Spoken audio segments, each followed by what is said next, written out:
ऐसे क्वेश्चन को मैं हमेशा इम्पोर्टेंट कहता हूं और इम्पोर्टेंस भी देता हूं जिसमें कुछ टेक्निकल पार्ट होता है। इस क्वेश्चन के अंदर ऐसा कुछ है इसके अंदर तड़प, इसलिए इम्पोर्टेंट है। और सीबीएसई ने देखो इस तड़प को पूछ भी लिया। सीबीएसई D16 के अंदर ये क्वेश्चन पूछा जा चुका है। हमसे कह रहा है कि ये मैग्नेटिक फील्ड है प्लेन ऑफ पेपर में, जैसे कि आपको दिखा रहा है क्रॉस की फॉर्म में। इसमें 3 पार्टिकल मूव कर रहे हैं, एक है अल्फा पार्टिकल, एक है न्यूट्रॉन और एक है इलेक्ट्रॉन। ये 3 पार्टिकल्स हैं, इक्वल वेलोसिटीज़ के साथ मैग्नेटिक फील्ड के अंदर मूव कर रहे हैं। और मैग्नेटिक फील्ड जो है वो प्लेन ऑफ पेपर में अंदर की तरफ को है। तो सवाल ये है कि इन तीनों का आपको पाथ ट्रेस करना है कि इनका मूवमेंट किस तरीके से होगा, और दूसरा आप उसको जस्टिफाई करोगे कि मूवमेंट इस तरफ को क्यों आया, इसका ट्रेस इस तरह से ही क्यों हुआ। तो चलो देखते हैं। सबसे पहले न्यूट्रॉन को देखो।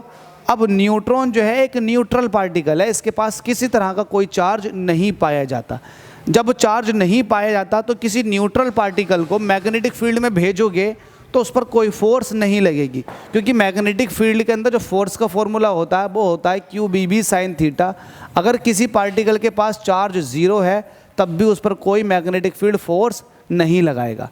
कई वाली बात क्लियर है। तो मैग्नेटिक फील्ड फोर्स क्यों नहीं लगा रहा, क्योंकि चार्ज पार्टिकल के पास चार्ज है ही नहीं, इट मीन्स वो न्यूट्रल है। क्या बात क्लियर है आपको?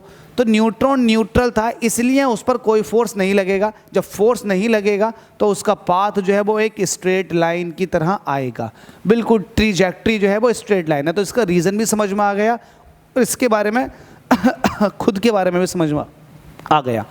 पानी पी लेता हूँ यार, कितना बोलें सनम आपके लिए और क्या क्या ना करें आपके लिए।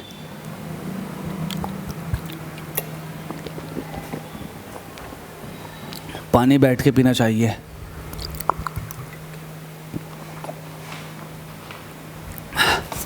वेदों में भी है, इस्लामिक कल्चर के हिसाब से भी पानी को बैठ के पीना चाहिए। तो न्यूट्रॉन के बारे में आपने डिस्कशन कर लिया। अब बात आती है अल्फा पार्टिकल।